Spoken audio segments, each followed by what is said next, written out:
little curve is going to be using molar mass.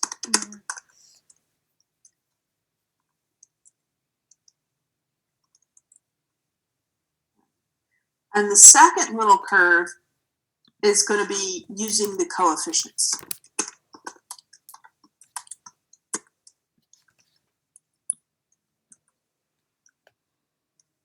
And in this case, they're 2 and 2.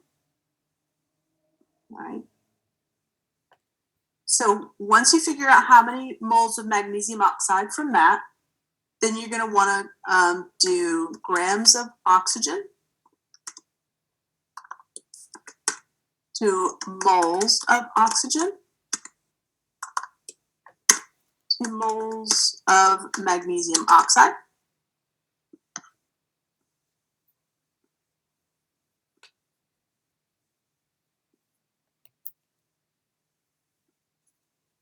All right. And then the first little curve there, you're going to use the molar mass of O2.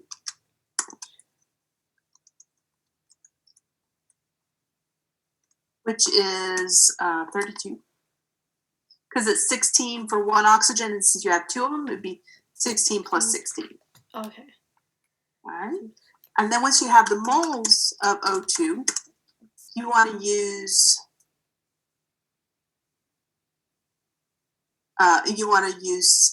coefficients.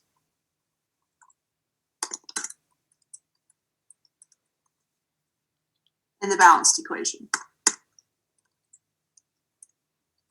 So for that for the given like equation that they gave me, we still had to make it balanced. Is that correct?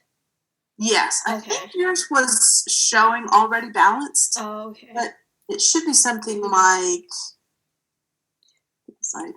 2 mg plus O2 makes 2 MgO. One's 2.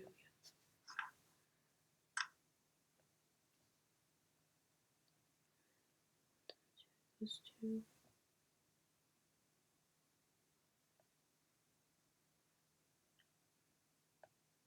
Now it said how many grams of oxygen you had.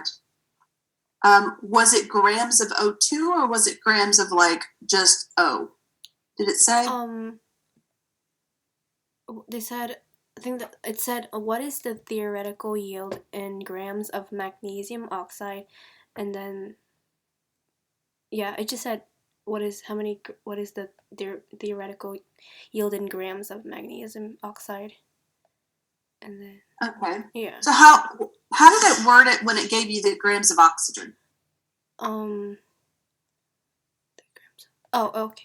It said, consider the reaction of 8.97 grams of magnesium and 2.17 grams of oxygen to form magnesium oxide. All right. So did it say O2 oxygen yeah. or just the word oxygen? Oh, O2 as well. Okay. Sorry about that. All right. All right. So once you figure out whichever one is the limiting reactant, that's going to be the one that forms, okay, I'll put it this way. The one that forms the least amount of magnesium oxide is the one that's going to form the most magnesium oxide that can be formed because it'll run out first. Okay. That forms the least.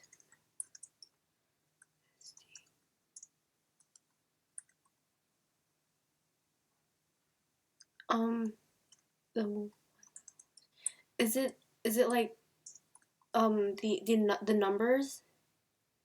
Yes. Okay. Would it be like the coefficient or like the subscript? In which part?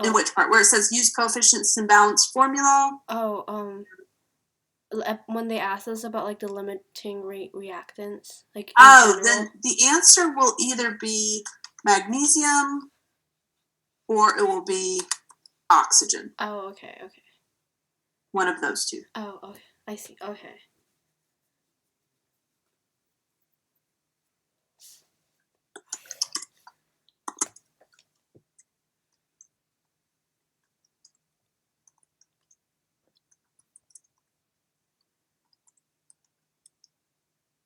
right? And the moles formed from the limiting reactant is the amount, I put Mg, I meant MgO.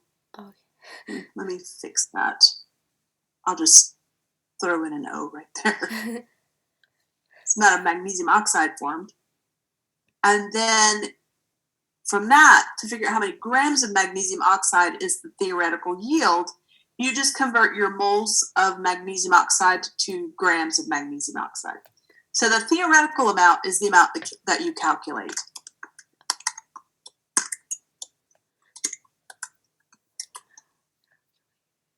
Okay. No.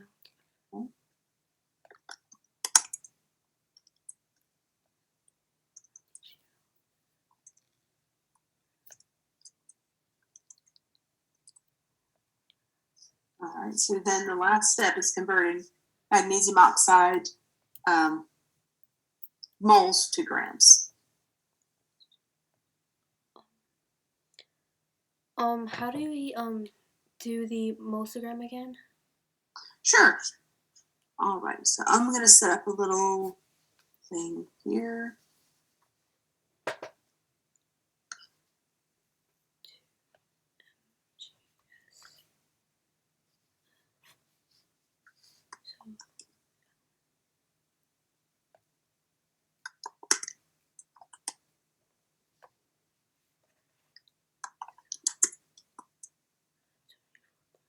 So you'd set it up like that. So it'd be like moles of oxygen or whatever. And so then you find the molar mass of oxygen. Okay, okay. And that's per 1 mole. Per 1 mole. Okay. Okay, so it's like, okay, like what they showed. Okay. Yeah.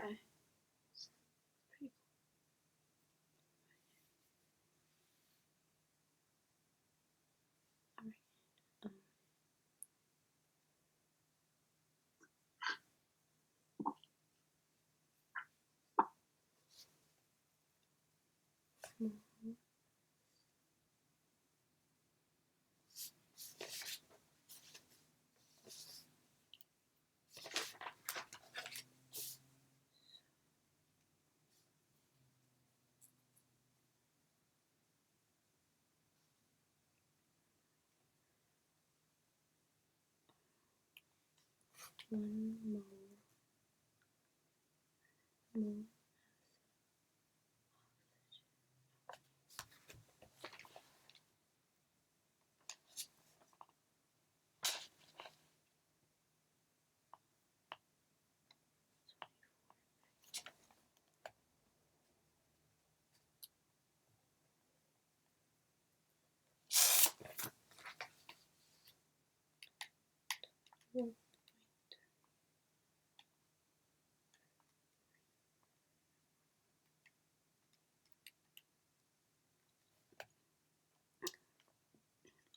Professor Kelly.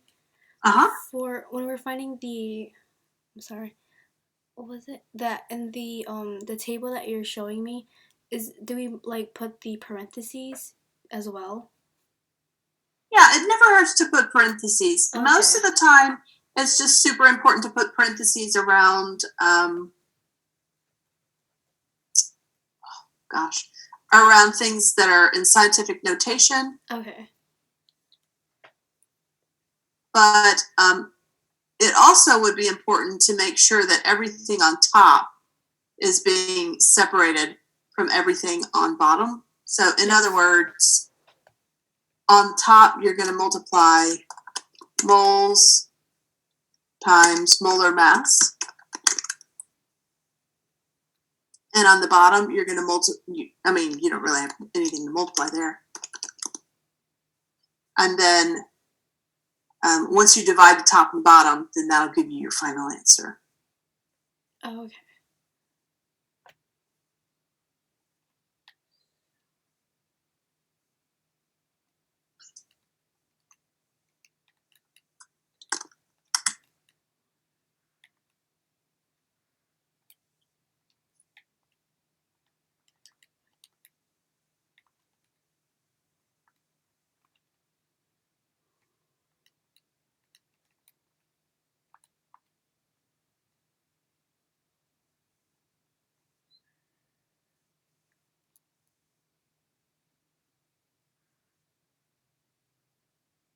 Do you have any questions, Jade?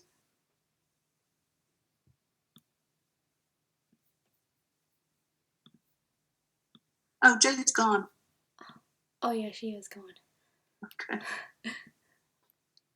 I'm talking to her. She's not here anymore. I've done that kind of thing in the grocery store when I thought my daughter was with me. Start a conversation, and then literally I'm like talking to nobody, and I turn around and there's two people staring at me. Like, who are you talking to? That can happen. Yeah. You try and act like you did that on purpose, you know? Well, you never did. Okay. Um.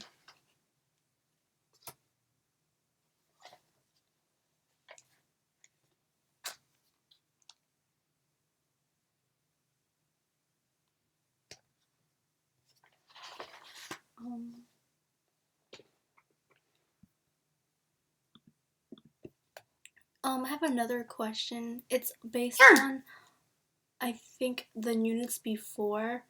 I'm gonna get my book for a second. Just Okay. Do you need this page here for anything? that's fine. I got it. You got it? Yes. Okay. Thank you, Professor. You're welcome. All right, now I'll stop sharing in case you need to share anything.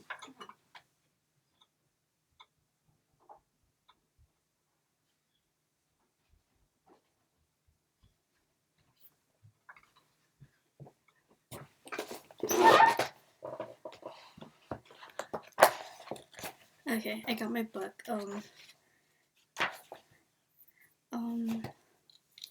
Okay, it's about the, I think, quantum numbers. Sure. It's a problem based on our ACS book. Okay.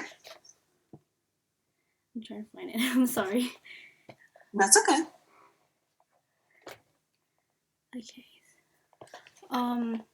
So they asked us, like, which set of quantum numbers is correct and consistent with n equals 4. Okay. Mm-hmm.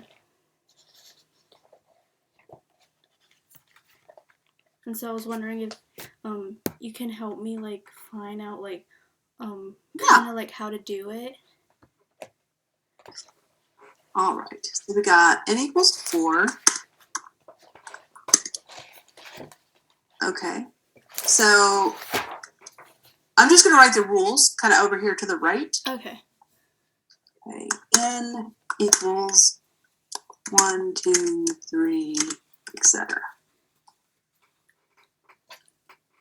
L equals 0, 1, 2, 3, all the way up to n minus 1. All right. And then ML equals negative L to positive L. I'm going to make these L's capital because when I make them lowercase, it looks like negative 1 to 1. Okay. Okay. But they really should be lowercase there. Okay. And then MS equals plus 1/2 or minus 1/2. Okay. So since n equals 4, L could be all the numbers all the way up until 1 less than 4. So that's what it means when it says L equals 0, 1, 2, 3, all the way up to n minus 1. Okay. So these are the values you could have for L. 0, 1, 2, 1, 2, and 3. Okay. And it depends on what your L value is on what ML could be.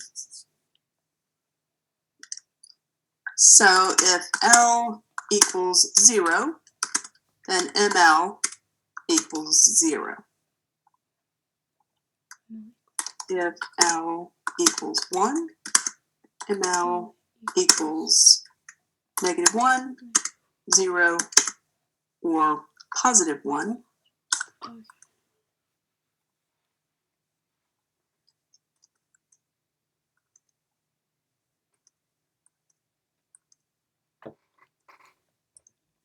-2, -1, 0. It goes all the way to like 2. +2. Mhm. Okay.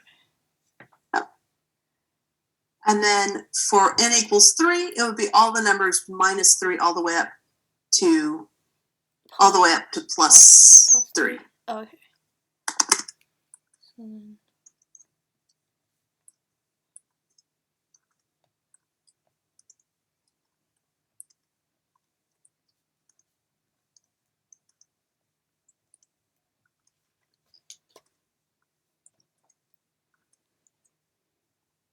All right, so be all those numbers. And then MS could be either +1/2 or -1/2.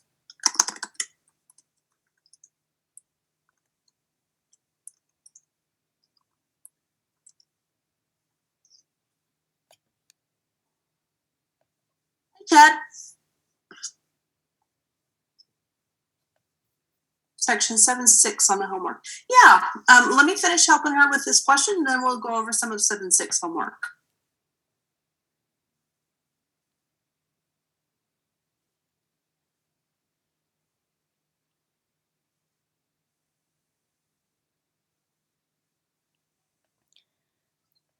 so for the MS, if it's since the n is 4, should it be like +4 because is it a positive number? You mean for MS? Yes. MS only has 2 values. It's Okay. either +1/2 or -1/2. And all it's telling you is whether the electron is pointing up or pointing down. So basically spinning clockwise or spinning counterclockwise. Okay. And so no matter what any of the other numbers are, it could be either one of those two. Oh, okay.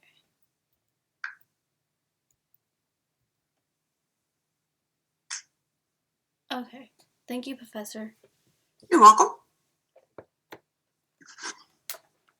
All right. And Chad, you had a question on 7.6 on the homework? All right. Which one did you have? Can I pull it up really quickly? Sure. Stephanie, did you get everything you needed on this screen before I close it? Yes. Thank Okay. you. You're welcome.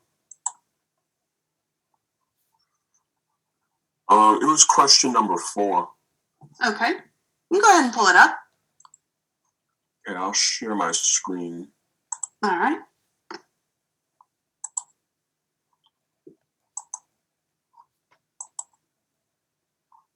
Can you see it? Yes. Okay. The ferrophosphorus, Fe2P, reacts with pyrite, FeS2, producing iron 3 sulfide and a compound that is 27.87% phosphorus and 72.13% by mass, and has a molar mass of 444.56. All right, determine the empirical formula of the compound. All right, and determine the molecular formula. All right. So the first thing you have to do is assume that you have 100 grams of the final product. Or Okay. hang on a minute. Oh, it's probably going to log me off in about 5 minutes. So if it does, I'll just log back on. So if it goes away, just go back and click on office hours again. Okay. All right. So let's see. So we've got. Oh, it's only giving me 30 minutes. It used to give me 40. Wow. As the time goes on, you get less and less. All right.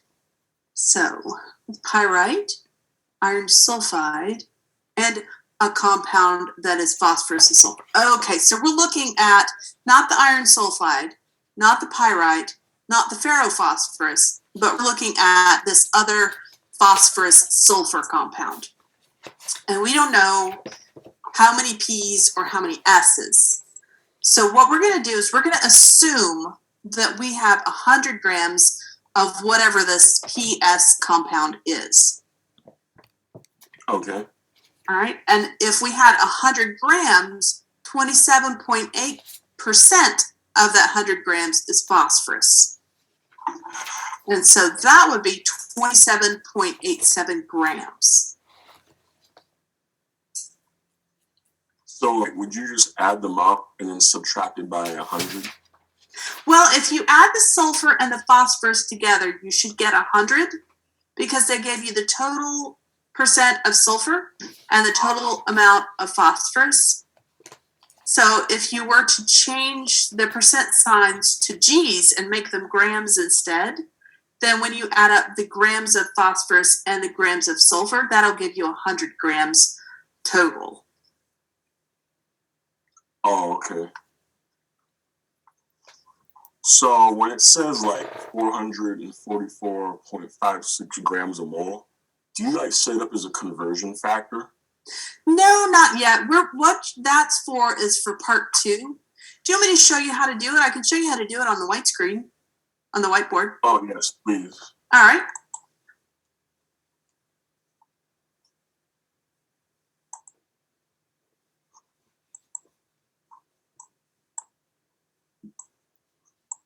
Oh, we'll have to exit out of screen share first. Yeah.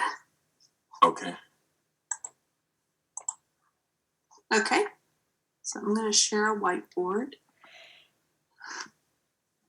All right. Let's see. So what was the percentage of phosphorus?